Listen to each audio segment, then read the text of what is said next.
অন্যের জন্য শুভ কামনা করলে এটা ফিরে নিজের দিকে আসে, এটা খেয়াল রাখেন। এটা একটা লাইফ হ্যাকস শেয়ার করতেছি, আজীবন কাজে লাগবে। অন্যের জন্য যেটাই ভালো কামনা করবেন এটা ঘুরে আপনার দিকে আসবে।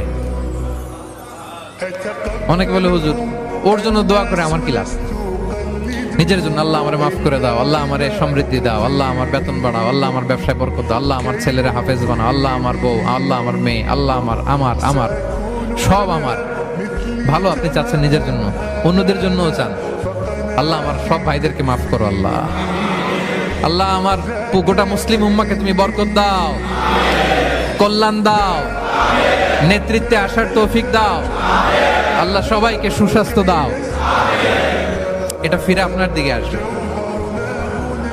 অন্যের জন্য শুভকামনা বহুগুণ বৃদ্ধি হয়ে নিজের দিকে রিটার্ন করে। বিষ্ণু ইসলাম এটাই বলেছেন, মা মিন আবদিন মুসলিমিন ইয়াদউ লিআখিহি বিযাহরিল গায়বি ইল্লা ক্বালা লাহুল মালাকু ওয়া লাকা বিমিসলিন।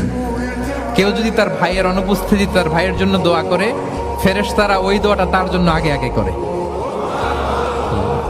তাহলে অন্যের জন্য শুভকামনা করলে, দোয়া করলে লাভ না লস?